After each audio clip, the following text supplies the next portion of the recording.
Oh shit! He hit it. He hit record. Oh shit! I did hit record. You're correct. Oh, I'm still eating. I'm shocked. That's become a common thing on the Big Motor Small Blade podcast. Buddy eating. Yeah. And then saying something I have to cut out. Yeah, exactly. I guess this will be the opening. This has got to be the opening, yeah. Yeah, we got to get the show on the road. I took a 3-chi earlier, and I think that's going to kick it. Oh, shit. Roll the intro. Welcome to the Big Motor Small Blade podcast. I'm Buddy Pulley. I'm Seth Dolby. I'm Caleb Dole. And Gateway happened. That was, cautions breed cautions, and it was 19 cautions and counting, or whatever that show's called. We'll talk about that. We'll talk about Kyle Kush getting in victory lane. We'll talk about Corey LaJoie and his horrible, no good, very bad weekend at Hendrick, and heartbreak for Carson Hocevar. Next on the Big Motor Small Blade podcast.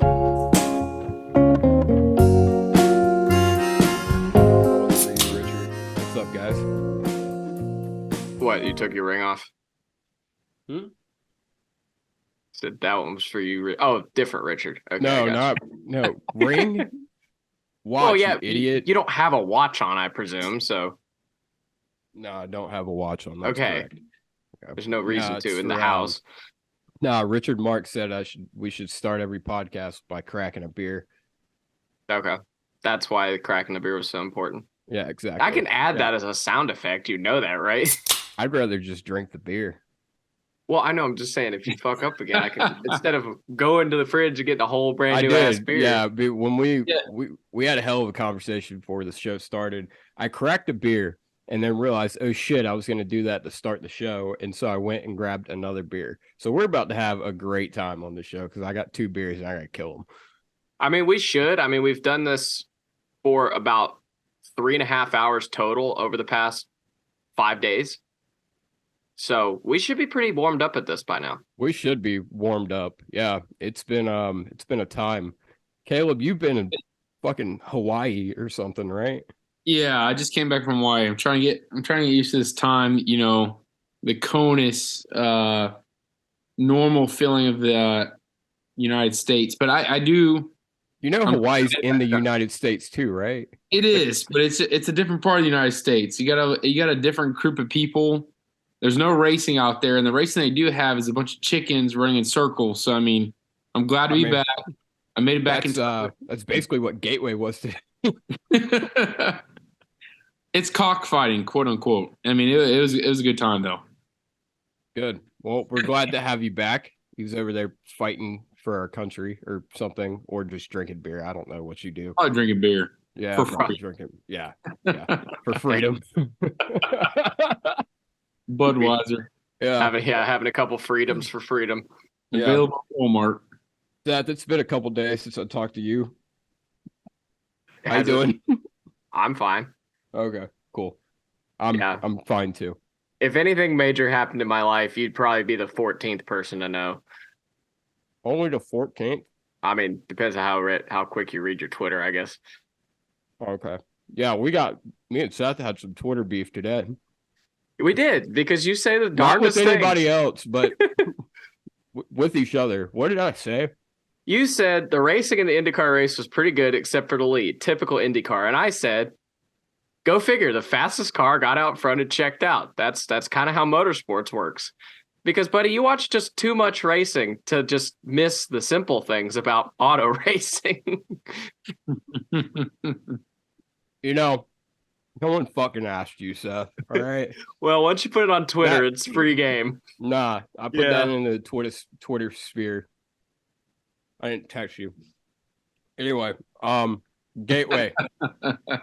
Gateway, and I guess Portland. Portland was notable enough, I think. Y'all have to carry me on Portland. I was at work. Did you watch Portland, Caleb? It's the chokehold 500. It was amazing. Hold on. Walk me through that. Where'd you come up with that name? I'm talking about the end of the race. I've never seen a guy get put in a chokehold and then get put in a chokehold. They got put in a chokehold. Oh, yeah. Jeb Burton. Yeah. Yeah. Jeb Burton's case. I mean, it was typical Portland racing, but with a little bit of WWE action. Which I mean, past few years, it's been very hiatus. Seth, you made a comment about Jeb Burton. You texted me earlier. What did you? Oh yeah. So based off his last 24 hours on Twitter, I wish I hated him as much as I do now than when he won Talladega. I wish I hated him this much then, is what I'm trying to say. Because dude is just full of L takes. First of all, early in the week, I got to quote tweet. He immediately said, we've had two good oval races with the next gen car. It's time to completely get rid of the Roval. I said, that's an L take. Terrible. Wow. Now, he wasn't the first person to say this, and he's not the only one. But also, it sucks. Go fuck yourself. Terrible take. And then him going in on the Chandler Smith thing in the past 24 hours. My dude, you look like a dumbass. Like, you look like a serious dumbass. It's almost worthy of getting the dumbass award in Sundress and Dumbass. Stay tuned. I don't like you look like a fucking idiot out there, and you're sitting there, posting your W's, I guess, on Twitter. Like, dude, try actually A, landing a punch, B, maybe just drive better. That could be possible. I also tweeted. No, Chandler did try to wreck him like 4 times and not be able to. Good. Like, I don't really care about the on track. I haven't actually seen the on track incident. I haven't. I have no idea. So all I know is that Jeb Burton is like kind of like Jeffrey Earnhardt. He sucks, and I hate him. So that's all I know. That's all I know. If you get to hate drivers vocally on this podcast, then I can too. I hate guys like Ross Chastain and like Joey Logano and Chase Elliott. And you hate people like Jeb Burton and Jeffrey Earnhardt. Caleb, who do you hate? I can hate a lot of people, but I got to hate the guy that, spends his off time analyzing people to boot out of the following week's race. Chase Elliott, I mean, by all means. So I have my own epiphany, but those are a different case. I think Jeffrey Earnhardt and Jeb Burton, they have their own battle in the Xfinity Series. But honestly, Denny Hamlin is his own animal, and I really can't stand him. Fair. That's fair. I told Buddy a week or two ago, I said, here's the thing about Denny Hamlin. I don't like Denny Hamlin, but that's what I love about Denny Hamlin. That used to be my thing about Kyle Busch. Yeah. Denny Hamlin is equivalent to the kid in class. Everybody, the teacher hasn't asked for the homework yet. Denny Hamlin is the one that raises his hand and say, hey, you didn't collect your homework from last night. He's dead on that, And he also didn't do the homework too. Like, he also didn't do the homework. And he probably smoked some 3 chai, but I mean, like, he is equivalent to that by all means. Chai. He probably tweeted out all the correct answers and didn't do the homework, like the actual sheet. Dude, I was how about Denny getting booed? Like, how many times shocked? can a guy get right hooked and then just get rained with booze for being the victim? Like, I mean, all you have to do is be on the receiving end of Chase Elliott and you'll get booed. We've seen that before. I guess. Yeah. I mean, Harvick got booed hard and he was totally right. Yeah, it's true. And Denny was also totally right. 100%. Yeah, fuck you, Caleb. Now, I mean, it started when Denny Hamlin got booed for being totally wrong in the Martinsville incident. Yeah. Whatever the actual reason for that was. I got to tell you that later, Caleb. Yeah. Yeah. I think NASCAR was fair with that. There's always tea. But I think NASCAR was fair on that regards as far as being transparent for each race. But we'll all said during the pre-race. I think throughout the entirety of the year, we're starting to build some transparency across all the different teams on what's expected of them each race. And I love the competition. I love the fighting. However, I think this was a good sign of, there's ramifications if you take those acts on somebody else. So it was a good, a good outcome in the sense that, moving forward, this is what's expected. That's good. I'm glad we got your take on that. We missed that last week. Oh, yeah. Yeah.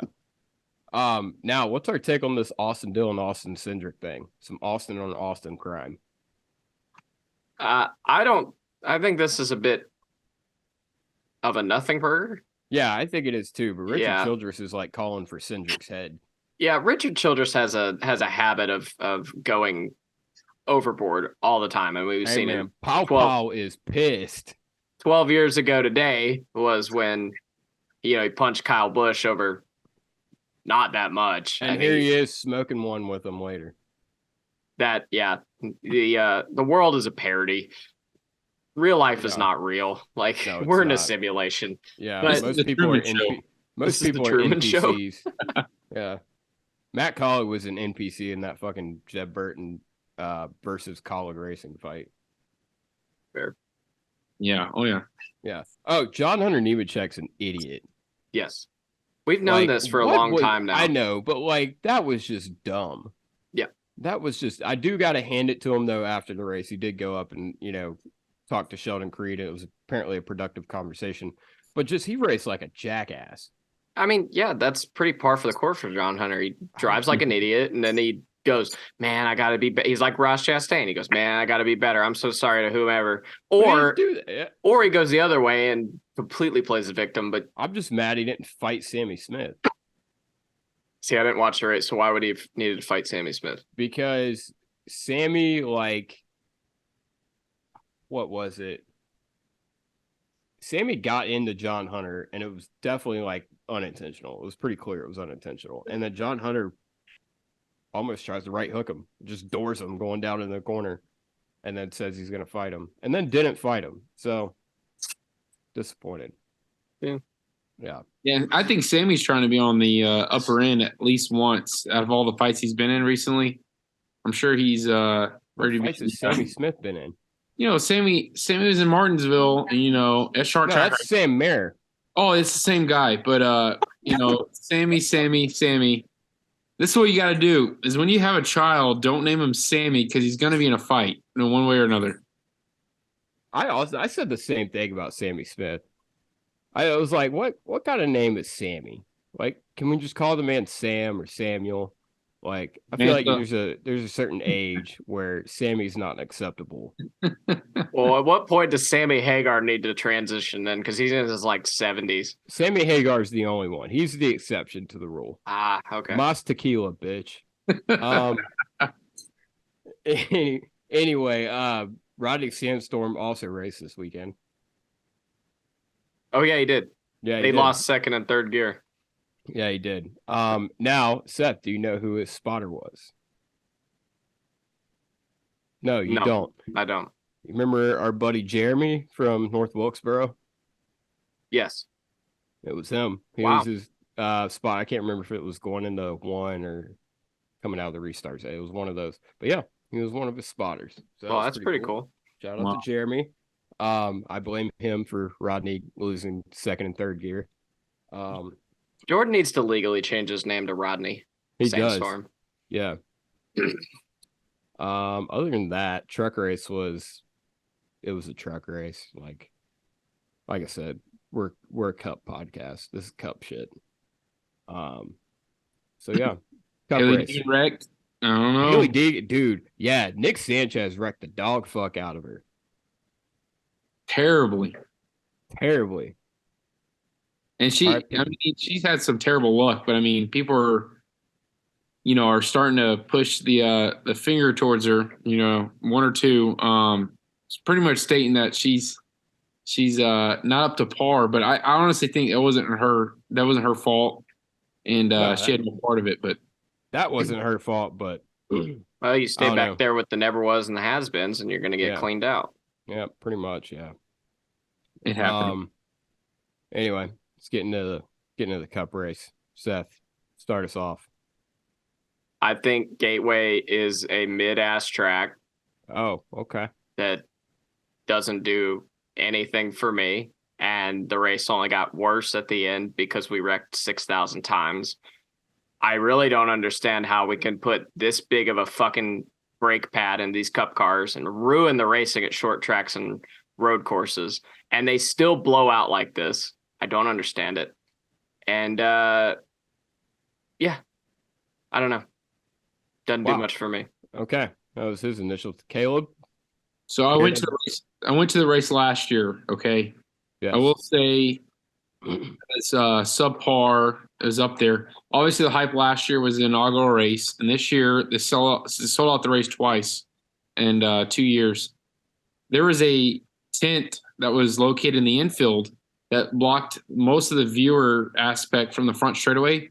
They moved that. They listened to the fans. They did move that, so you were able to view the entirety of the track. As far as the racing, I think it was mentioned at one point from Tyler Reddick during the lightning delay, adding the horsepower factor, taking away the shifting. I think it would add an element of better battling and overall competition for all the racing, and it would have been a lot better. The cautions, again, were at the right time, same as a lightning or rain delay like we've seen all year. There's always been some kind of element where there's a delay to the race, but overall, it was an average race, follow the leader type race. They did exercise most of the lanes. They had to utilize braking. But I think, a barn burner. I think that's overall what occurred in front of all of us. But that's what my take is on it. A barn burner? Do you know what a barn burner means? Probably not. No, I know shit's burning on fire. It's probably a bad deal. No, a barn burner's like the great. A barn burner's like the 600. It's like an all-timer. Yeah.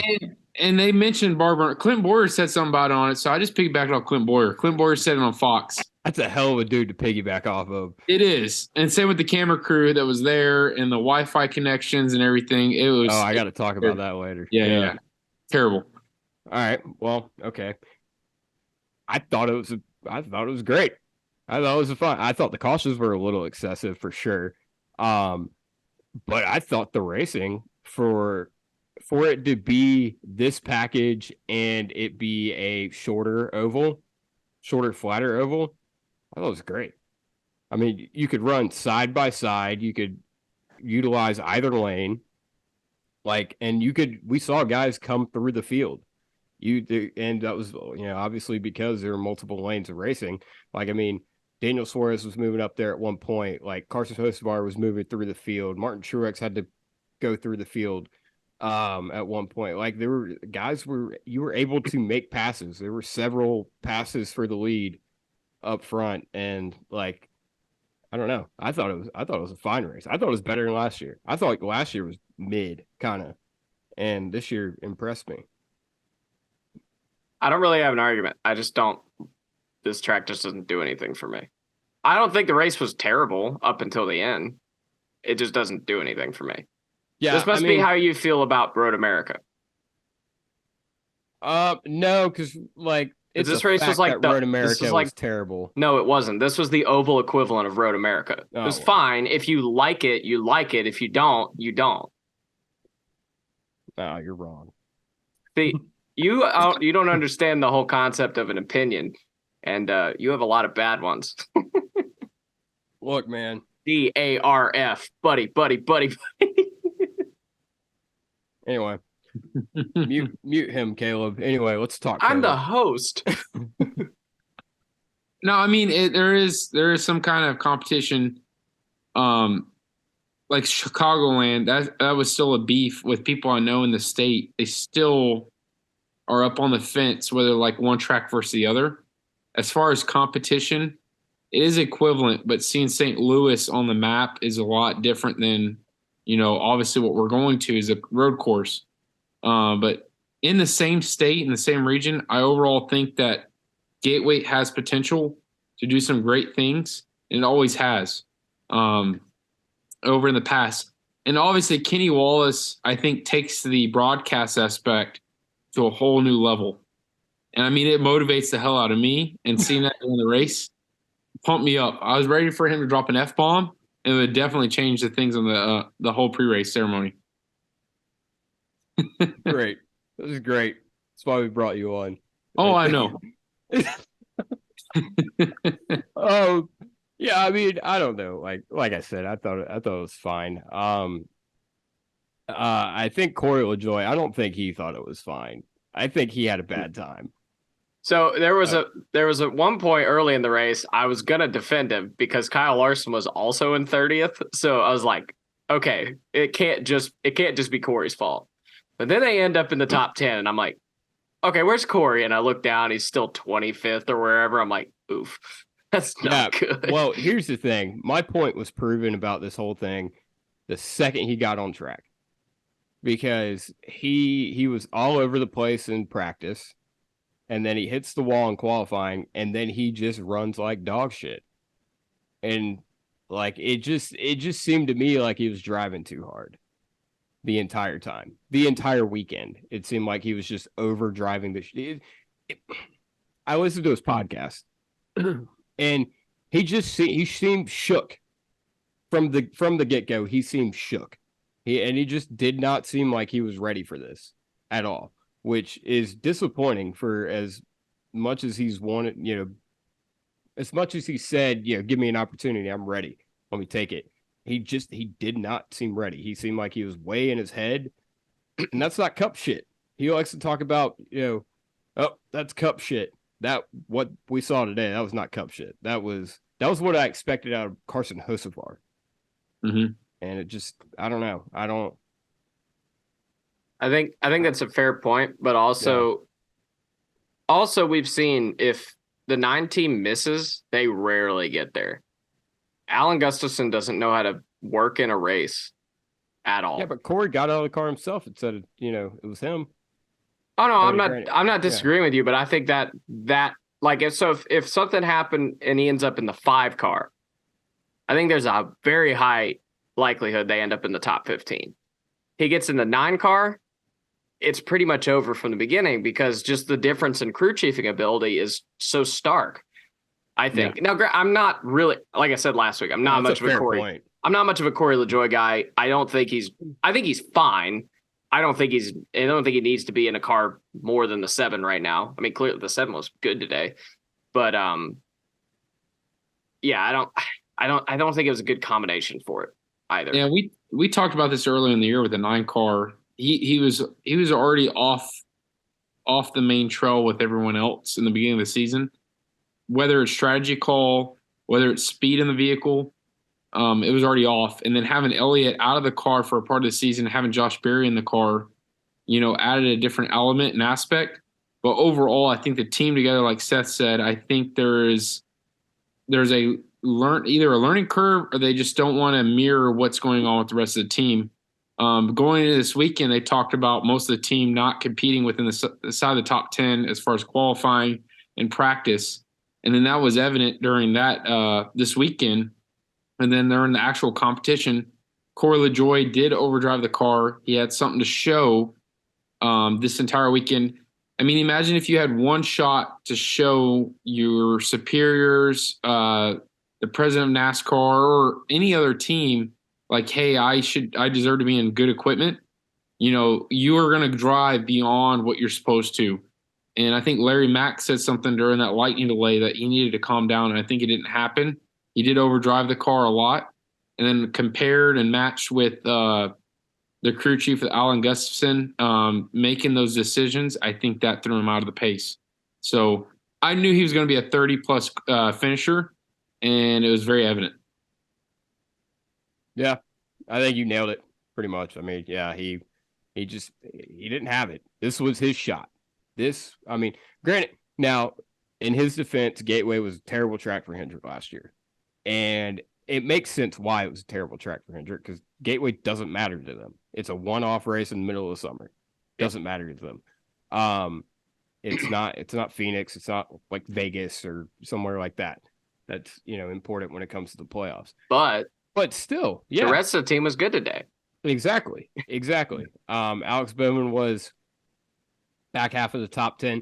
It did seem like they obviously weren't as good as Hendrick had been. William Byron carried the banner for him, which that makes me throw up a little in my mouth. But he had one. This was his shot, and he just, car or not, it was very evident that he himself just wasn't ready. He made too many glaring mistakes that were clearly on him, that you can't use the car wasn't good as an excuse, because despite the car, whether the car was good or not, you could pinpoint to a lot of things that, were on him. So Now, ignore that for a second. I do want to talk about this. Gustafson comes over the radio and says, I don't have data. I can't really do much for you. Well, guess what? In that same time without data, Cliff Daniels took that car, the 5 car, from like a 31st place car to a 10th to 12th place car. So I think they need to look at a crew chief change over there, because Alan kind of sucks. And I've been an Alan Gustafson defender for a long time. That's pathetic. He couldn't do anything. I didn't hear about that. Yeah, I mean, they said it on the broadcast. Oh, really? Yeah. So that's bad. They need to, like I said, I've been an Alan Gustafson defender for a while. I thought maybe he and Chase weren't. I thought Alan was great. He's. I mean, I'm agreeing with you. Past, the past. Well, no, it hurts because like Alan's always had good. It hurts me just because like I've always liked Alan because he's always had good setups. He's been good. He's really good with the driver. Well, he eggs Chase on a little bit too much, but he's good at motivating the driver. Usually he can make a pretty good pit or no pit call at the end, but mid-race adjustments, my God, he just won't do it. And I don't know what that comes down to, if it's a car chief thing or whatever, communication with the driver thing. Seems to have gotten a little bit better with Chase over the past year and a half.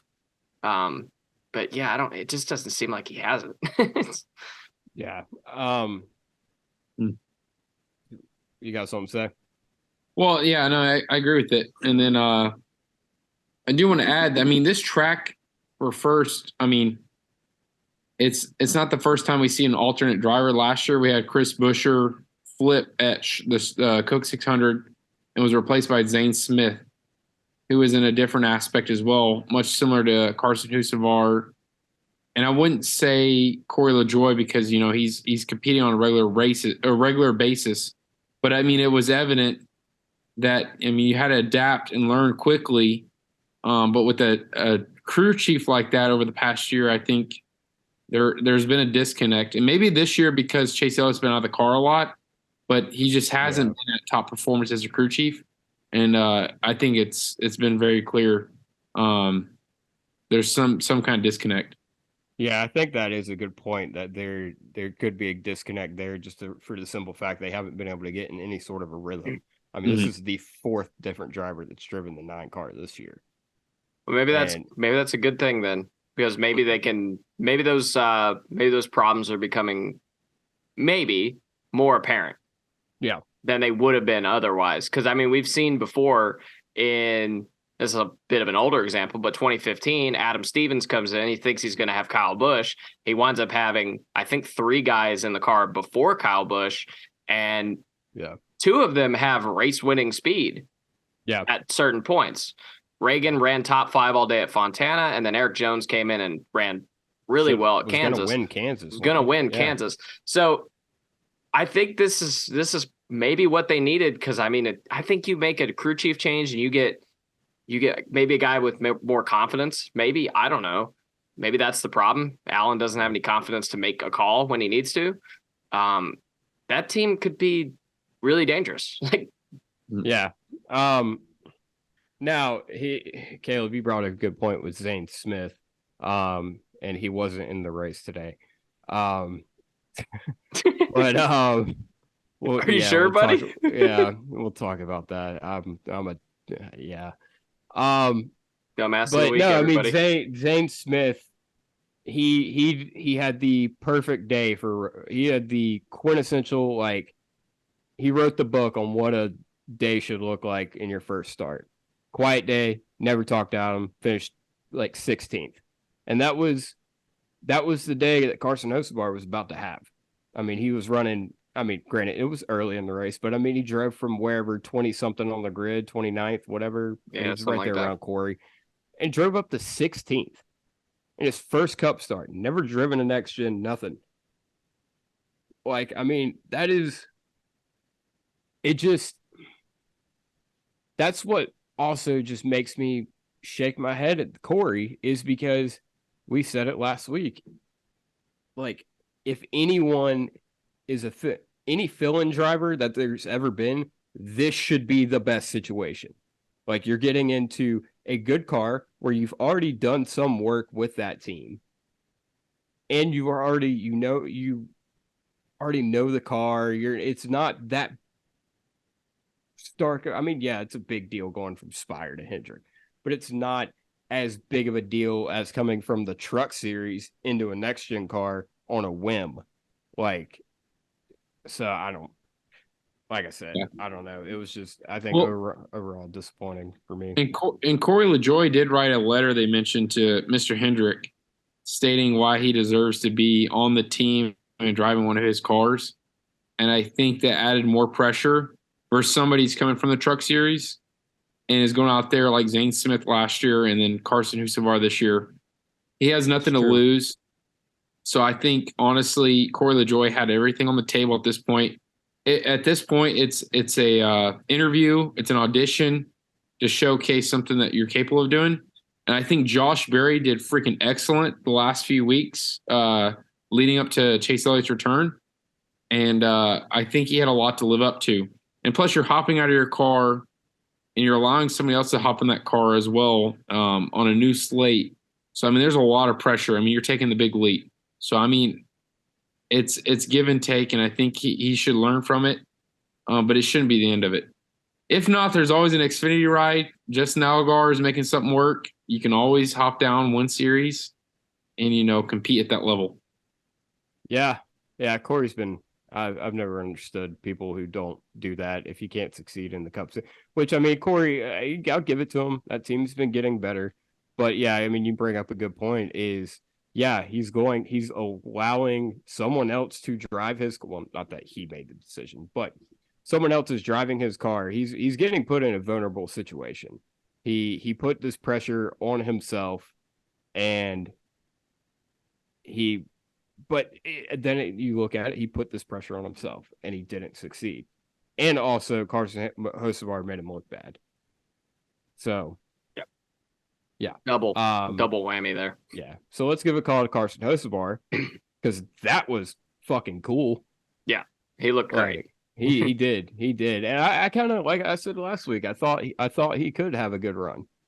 Like, he seems to, in the past couple of weeks, really kind of gotten his head back on his shoulders. He's stopped doing as much dumb shit, and he seems like he's talking the talk and he's walking the walk. And I think these opportunities with the Xfinity car and now this Cup car, I think he's showing everyone, all his critics and all his supporters, that hey, I'm here to stay. And so I don't know. I was proud of him, and I hate that what happened to him. Yeah, it was definitely unfortunate, but I can't honestly say it was that surprising. The 7 car has been solid this year. A. Yeah. B. Yeah. Carson's been super solid in the Xfinity starts he's made. Yeah. And he hasn't done as much stupid shit this year, so that's a good thing. Nah, he hadn't. So I'm proud of him. I think once he gets out of the truck series, this shit will stop happening nearly as often. I think it's just kind of a byproduct of being in the truck series. I think or I'm hoping that's the case, because Carson seems cool and he's really talented. I liked how he went around to the media center and gave a note to every media member and gave them all Celsius, which I'm a little upset about. I would have loved the Celsius, but oh yeah. Sponsor placement was on point. Huh? Sponsor placement was on point with him even before the race. Damn right. Like I'm all in. Yeah. It's crazy how it goes that day. But obviously what took him out of the race was brake failure. Seth, you seemed very irate about this. So have fun. Go ahead. Yeah, Now, granted, this has been the only track we've really seen this at that I can remember. But still, these are gigantic fucking brakes we have on these things. They have ruined the racing at short tracks and road courses. And now they're blowing out 4 of them today? Like, it's just unacceptable. It was 3, but yeah. No, 4. Yeah, it was 4. You're right. And Carson's they might have set something up wrong because that thing blew out early. But still, I don't know. And I mean, I don't know. I don't know what else to say about it. It's totally unacceptable for supplier parts coming in mandated by NASCAR to blow out like this. It's just totally unacceptable. And we need to figure out why that happened. It cannot happen again. Caleb? Yeah, I mean, we'll find out soon too, based on brake usage in each corner. And obviously, each corner is built different at this racetrack. But everybody's on the same competition field. We saw with Chase Briscoe last week using alternate parts that are coming through. Oh yeah, we got to talk about that. Yeah, that's coming through a streamline. Streamline. But I think there's something going on depending on brake usage, and I'm sure the data is going to come out. And whether that's the case or not, like Seth said, I think the brakes should be able to hold themselves well, versus what we've seen in the past, which is the tire going out first, the tire blowing. But if your brakes are going out, it's either driver error or a manufacturer issue that I think is very evident. Yeah. Mike Joy used an analogy which I thought worked really well with it. He said it's kind of he what he was basically saying was it's maybe not so much the brakes, it's more like the heat cycles on the brakes. Obviously high brake temperature, these long straightaways going into these flat tight corners. And he equated it to like a kid, going outside when it's cold, coming back in the hot house, going back outside, coming back inside, and eventually you're going to get sick. And it made sense, but also it didn't because of how early Carson and Tyler's went. I could see that more on Bubba and Noah because it was later in the race where we had cycles on everything, and we went through the rain delay and whatnot. But it did make sense, and I guess there isn't really a track too much like this where because the straightaways are long. They're long straightaways. So I don't know if it's a caliper issue, if it's a heat issue, or what the deal is. But I think it definitely needs to be addressed because I mean it is. I mean they're huge brakes, and maybe that's it. Maybe they build up too much heat. Them being so big, I don't know how that works. I'm not a temperaturologist or whatever word I used a couple weeks ago. But I don't know. It is weird that this has been the only track that we've seen this though. Well, obviously we saw it last year with Harvick, and maybe it is time to switch to carbon fiber.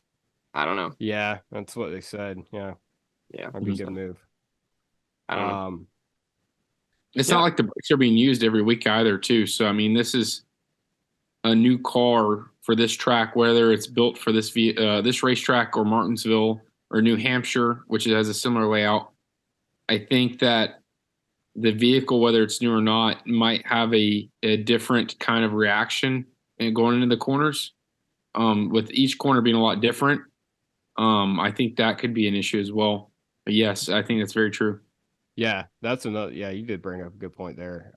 With it being like the one tight corner and the one a little bit more sweeping corner. I don't know if that has something to do with it. Harder, more brake pressure going in the one corner and then not as much into the next, and that has something to do. I don't know. Now, at least to be fair, two of them said their pedal was getting soft beforehand. So the onus should have both come in at that point. Yeah. So at least at the bare minimum, there is that. We don't have guys going in the corner with no warning whatsoever. It like starts to get soft and then it goes. So they kind of have an idea it's happening. Obviously Carson and Reddick definitely knew it was coming because they immediately went to the wall. Mm-hmm. And then Noah, I can't say anything. A bunch of guys have done that. That was a hell of a hit. It was.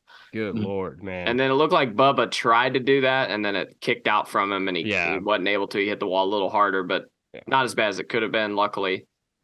So, yeah, I mean, at least there's that. They're not just failing like, I guess, the tires at Texas or whatever. They're going away, which is definitely better than the alternative. Yeah. But, yeah, Kyle Busch wins the race. I guess you want to talk about the cautions, I would imagine. You have any rant you want to go on? I know I don't know. It didn't feel like guys were doing a whole bunch of stupid shit. Yeah, that's what I was thinking too. Yeah, but it's just, God bless, every other week it feels like we do this.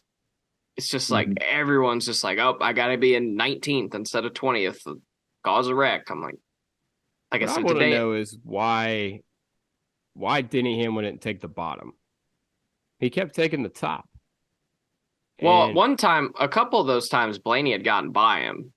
I know, but the last two restarts, he took the top, whereas he almost got under Kyle Larson.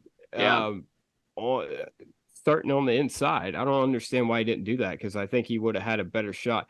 I think because especially the last couple of restarts, Kyle was not getting going as much, and I think could have gotten Kyle. Yeah, and at least been probably closer to Busch on exit. Well, it finally worked that last time, didn't it? It did. It did. Yeah, but Kyle sent it in there and kind of hold him Larson. Yeah, too many fun Kyles. Damn Kyles. Yeah. Hey, Kyle Busch, though, did win from the pole, which I think is the first time this year and in quite a while for someone to win from the pole. Yeah, we haven't seen that a lot in this car. Did anyone do it last year? I don't remember if anyone did it last year or not. Didn't Joey start on the pole? Oh, at Phoenix. Yeah. Okay. But, yeah, I mean, Kyle Busch, man, he obviously third win with RCR this year. I think, we're seeing Kyle Busch of old. I think we're seeing all the best parts of old Kyle Busch. Mm-hmm. It's fair. I don't want to jump on them too early, because if they're not winning, they have been inconsistent. Yeah, they've been nowhere at times, and they've been mid at times, and then they're winning. They're not. I don't know. They're tied in wins with Byron's team, but they're nowhere near it. They week to week have not been as fast as the 5 team. And I could put them third, maybe. Do you have a better argument? I think they're building. I think you're right. They have been inconsistent. I think they're building, though, and they got that win so early, so maybe they could be trying things. But I think they have had a lot of strong runs where, Darlington, they were good. Charlotte, they were good. Trying to think of some other ones off the top of my head, but yeah, I think we're seeing a Kyle Busch that could, I think he can make a deep playoff run for sure. I think you look at the different types of tracks they won on, they've been good at. They've been good on pretty much every different type of track. And so I think that's going to bode well, especially, they're just racking up points right now. They're racking up playoff points. I don't think they're too terribly worried about, I don't think they're too terribly worried about the regular season title, because they're not really in the hunt. I think they're more or less trying to, build something for a playoff run. It is funny how basically this team has, from the start of the season, picked up exactly where they were last year, and they're the same. They're still the same. Realistically, they've just capitalized. They've capitalized a little bit better and then got luckier in other areas. Yeah. So, but other than that, they are essentially they're in the same performance spot they were when Tyler Reddick left. I think it's absolutely hilarious. It shows how good of a driver Tyler Reddick is, A, but B, it shows how fast that team was. Yeah, that team is didn't blink with Kyle Busch coming in. Which, I mean, yeah, it's Kyle Busch, but still, I mean, it's still an undertaking to change drivers out of your team. Yeah. Caleb? Yeah, and then Austin Dillon's still mediocre, to be honest. Mediocre's putting it lightly. For sure. It's very, I mean, I'm going to put it lightly, but I mean, it's still, you know, you see, especially on a team with a few cars and seeing somebody be replaced, and then you still run the same. You're not getting the same assistance or support that other teams would. You know, they haven't. He's still the redheaded stepchild, I think, in this situation. He's not the primary, and it's very evident. Kyle Busch has overperformed him by a large scale. Well, yeah, the eight team just got their 6th win in the past year. Yeah, compared to their 1 when, you know, 80% of the field wrecked at Daytona. Yeah, good Lord. Yeah, I mean, I think Randall Burnett obviously is a key point in all this because, I mean, you saw he won the Xfinity Championship with Tyler, and I mean, those two were money together, straight up just money. They learned the Cup Series together. They got it going, and obviously they went their separate ways. And I think Kyle Busch plays into it perfect. I think Randall's. I don't know how old he is, but he's fresh enough as a crew chief to where I think he can utilize Kyle's experience, and Kyle can utilize his kind of freshness, and I think it pairs well together. And I think that, like I said, I think they're going to be dangerous. Like, I think Kyle Busch seems happier than he's been in a long time. He seems, you know, he just seems all around just in a better spot than he was at JGR for like the last 5 or 6 years he was at JGR. And even, I mean, it's hard to make the argument because he was, you know, he was so hot-headed in the way he was at the beginning at JGR. But I think a lot of people may have viewed him going to RCR as maybe a step back, and also like, you know, okay, it's his last hurrah, you know, and he's not going to be, you know, I feel like some people may have thought this wasn't going to be a long-term thing. Kyle was going to finish out his career, and that was going to be that. I think Kyle Busch has another half of his career left. I think he's going to be around for a while, and I think he's going to he very well could bring RCR a championship or two.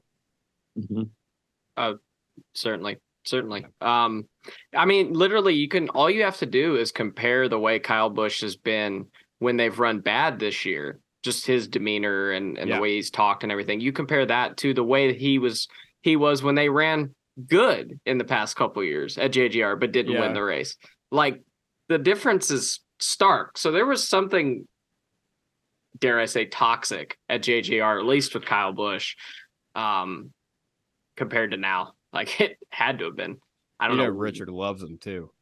Yeah, Richard loves Kyle. I mean, how couldn't he? How couldn't he? Yeah. I mean, it's pretty insane. Yeah. Yeah, exactly. I mean, it's pretty crazy. Go from hold my watch to hold my weed. Like, it's pretty cool.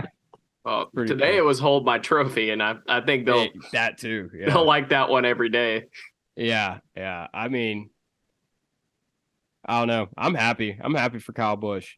I think a lot of people have kind of warmed up to Kyle more in these past couple of years, as you know, and I've kind of been the same. And oh boy, he wins another race before the playoffs start, and everyone's gonna hate him again all of a sudden. Yeah, I know. I was waiting for the booze today, but it doesn't seem like it. But I don't know. I'm happy for Kyle Busch, and I'd like to see him kick some ass later on this year. He's beating the shit out of JGR right now. Yeah, it's not even that close. Yeah, they are. Yeah, yes. I mean, even JGR is like, yeah, they were to the wayside, and I don't know if there's any remorse. You know, obviously they had no say with the transition, but seeing him do it single-handedly in that one car with that team, I mean, it's put them to the wayside. I mean, they definitely have competition, and their wins are not even adding up to his. So, I mean, it's pretty nice to see. Yeah. Other than that, well, what else happened in this race of note? Hell, I felt bad for Ricky Yeah, I felt really getting bad. taken out there. Ricky and Bubba, they both had real good runs going. Yeah, Bubba. I mean, that was just he grinded away at that all day long, and I thought Bubba handled it well too. He got out of the car and just shook all his crew members' hands, said thanks for a good car. Yep. And I like that. That was a better demeanor out of Bubba than we've seen in the past. And then I mean, I would hope they've been running great recently. yeah, it's true. That's true. Top fives the last 4 races. Yeah. And But yeah, yeah. Ricky. For Ricky to get caught up in someone else's fucking mess when he's having a top 10 day, that's just brutal, dude. Like I've been super impressed with them all year. I mean, that's not news to anyone. I mean, I think we're all impressed with Ricky Stenhouse this year, but I don't know. I'm giving him a benefit of the doubt though, since he won the 500 this year. I honestly, when I see him running up front, I give him, I look at him at a new perspective versus, something's going to go bad usually when he's running the front, especially at the super speedways. Yeah. So it was refreshing to see him run towards the front and actually compete. However, I think he has a chip on his shoulder or he's got some ex-girlfriend, aka Danica Patrick, has karma or some voodoo on him that's put him in a situation where he's wrecking on a constant basis. So it does suck in his regard, but I really think he's moving in a better direction wholeheartedly. His current wife is way cooler than Danica Patrick, though. So yeah, absolutely. Yeah. She's a homie. Let's just set the record straight on that one. Good old Dick Stenhouse got him a good one. Good old Dick Stenhouse, yeah. Her words, not mine. Yep. I think that's all right. I think that's pretty much all we had. For a race that wouldn't end, it feels like we didn't have that much to talk about. No, I mean, it was, I don't know. Like I said, I thought it was a fine race, but yeah, it took forever. I mean, it is half the distance of the Coca-Cola 600 as far as mileage wise. Short. Yeah. Is Gateway fun? You went there last year, Caleb. Yeah. I think it's fun. As far as like location wise, your East St. Louis is a little bit of a sketchy area altogether. Oh, okay. But you have casinos, you have campgrounds, you have like a nightlife. I mean, it's awesome altogether. Traffic wasn't the greatest last year, and I'm waiting to find out from my buddy who's there right now for the concert to see if it's the same as last year. But it takes forever to get out of that place. So I do want to say something. Did you see that giant hill on the back straightaway? Yes. So it looks like a regular hill. That is a landfill. That is full of trash. Like Charlotte. So, I guess, yeah. So everybody's like, oh, it's a beautiful little mountain on the back straightaway. It's full of trash. That's all it's been. It smells like ass in the hottest part of the day. That's what it is. There's a Pilot gas station on the back straightaway.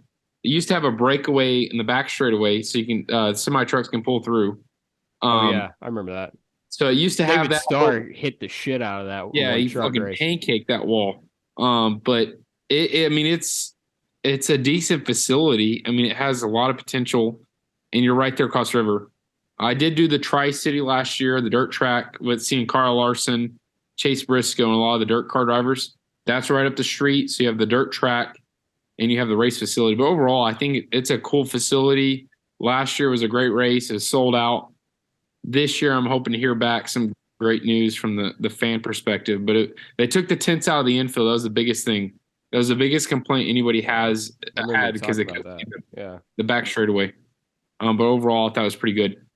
And then Fox News or Fox Sports blew it on filming the flames on the back straightaway again. They only got car cam again. So that kind of thing.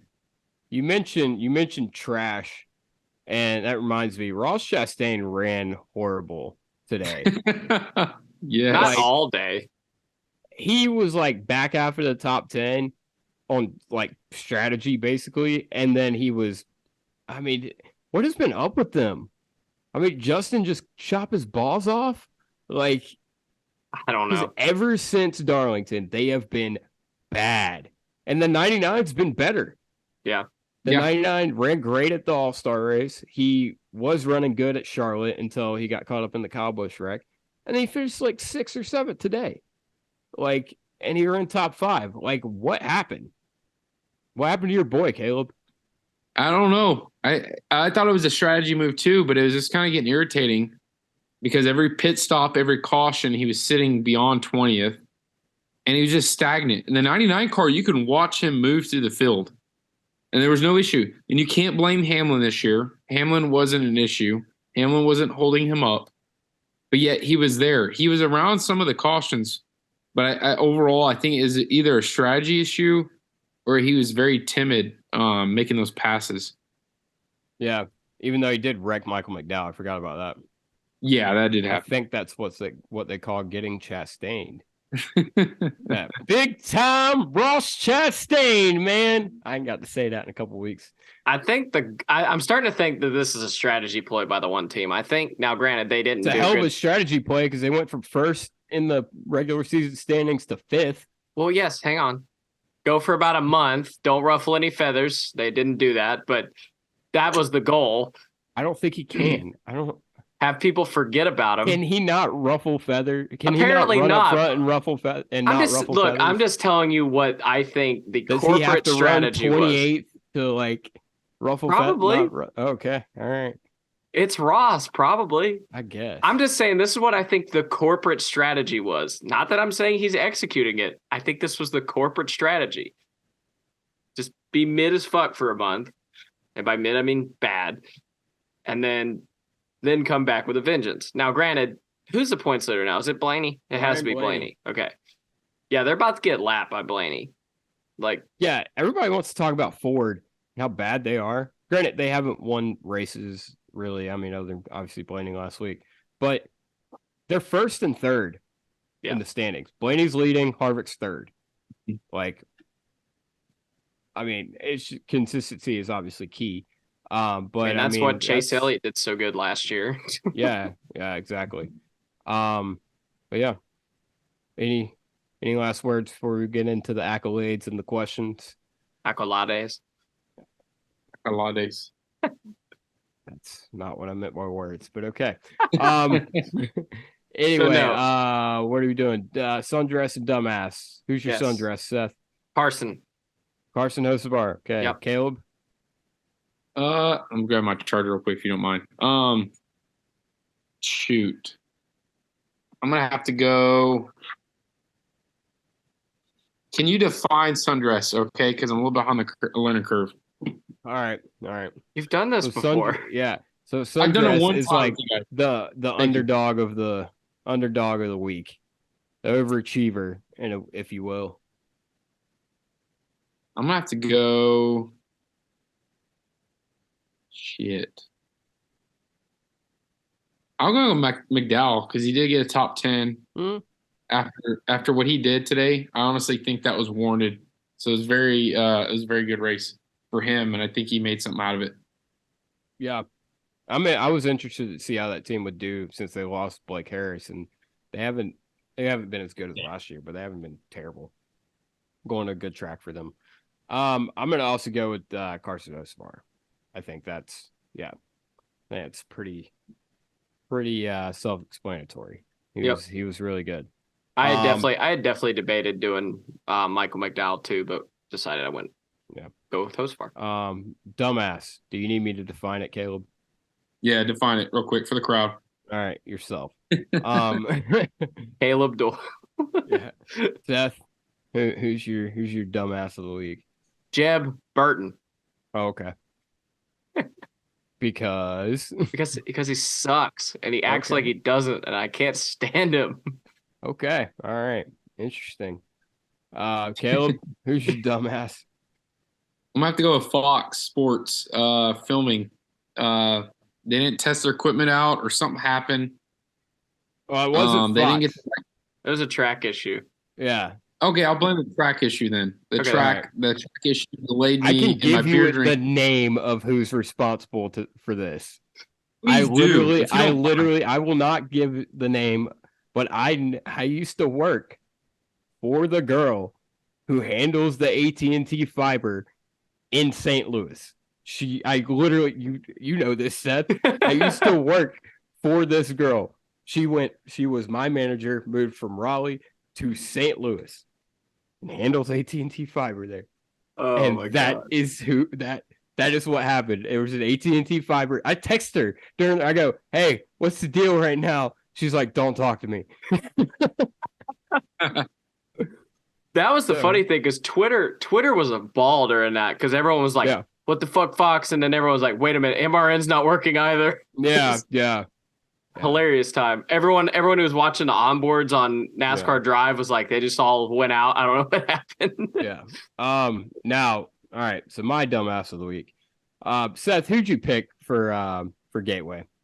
Corey LaJoy. Okay. Corey LaJoy had a rough day out there. You'd think slam dunk, buddy got this pick win. Well, it helps if your pick is in the race. I picked Zane Smith. I don't know why I thought he was in the 38 car this week.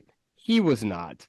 And so the dumbass of the week is definitely me for picking someone who wasn't even in the race. So yeah, That's pretty bad, buddy. that's pretty. I didn't. And what's really bad is I didn't realize it until the red flag today. Yeah, buddy texted me. He goes, congrats on your win today. And I'm like, Corey's at 30th. What? Did you have Chase Briscoe? Or I'm like, I don't think he would pick Chase Briscoe. And he goes, I had Zane. And even when he said that, I was still like, okay. And he's not in the race. I'm like, oh shit. Yeah. So that was rough. That's Blonde is that moment. Yeah, it was a blonde moment for sure. very blonde moment. Bleach blonde moment. Okay. Picks for Sonoma. You lost, so you get to go first. Shit. I gotta Actually, look at my list. Caleb gets to go first. Caleb, for the Caleb, love you of God, pick. you have the easiest pick ever. You have to take it. Oh, I know who I'm picking. Going off of last year by easy, like going off I'm last getting year's brownie winner? points for this. Going one. off of who's the best driver at Sonoma. I don't give a shit about last year. There's no stage breaks this year. It's a slam dunk pick. Is he your boy? It is my boy. Okay, so I mean, I want to go with your boy. Well, I'd say no. I might have to go with Truex. I think Truex is going to get it done. Actually, right. I mean that's a pretty good pick. Yeah, if it wasn't this weekend. I pick. Yeah, go for it. We're earning some brownie points with this one. He's coming back with vengeance. Oh, for fuck's sakes. Chase Elliott. All right, Chris Buescher. I really hope he wins because I really wanted to use him for Watkins Glen, but See, yeah. I thought initially I was like Allmendinger. I was like, Wait, no, no. hold on. I don't want to pick Chase. You already did. Sorry. Damn it. Yeah. Nah, I just thought about it. Michael McDowell would have been a better pick. Probably. Yeah, I want to save Chase. But anyway, no, I'm sending it. Chase is he's gonna come back with vengeance. And yeah. And then Borstad's going to win. That'd be fucking cool. That'd be Bruce great. said, Boris said. Bitchin'. But yeah, so I'm picking old Chuck. Old Chuck's Chuck. gonna do me wonder. Who'd you pick, Seth? Chris Buescher? Yeah. Chris Buescher, and who'd you pick? Truex. All right, Truex. cool. I'm liking my chances. We'll see about that, buddy. Yep. Yeah. All right, cool. But I'll have a leg up on the whatever the next road course is, I'm sure. So, well, no, I'm not going to pick him for Chicago. Yeah. Anyway. Let me write down Chase for my Chuck. pick. That way I know Chuck. Old Chuck. Yeah, okay. We ready to get the questions? Well, we need to finish this first. I know that. Yeah. So Okay, cool. this has been Big Motor Small Blade. We're gonna do the Q&A session next. That'll be up. Yeah, so don't hang up, Caleb. That'll be up tomorrow. Yeah. And he's been Buddy, aka Dumbass this week. yeah, Can't argue that one. definitely the I've been dumbass this Seth, week, 100%. aka Sundress. He's been Caleb, aka Drunk. CD and Spade. Haley. CD Spinny and Haley, whatever you want to call him. He's got all sorts of nicknames. I'm having a good Small time. Dobowski, The Reverend, apparently. the Reverend. Shout out to Dr. Earwood for giving you that nickname. Dr. Earwood. Dr. Earwood. All right, cool. Yeah, it's been the show. We'll make sure you like, review, do all the things, follow us, listen, watch, Download it, or listen. whatever. I don't know. Yeah, I don't know. Like, screencast it to like a McDonald's TV. I don't care. Do That would whatever. be cruel and unusual That would be punishment. hilarious. Put us on Yeah, put it on OnlyFans? OnlyFans. Put it on Pornhub. Fuck it. No, don't put our podcast on OnlyFans, or unless you're gonna send us some money. Oh, wait, yeah, don't do that. Yeah. Okay. Well, anyway, that's it. We're done. We'll see y'all in a little bit.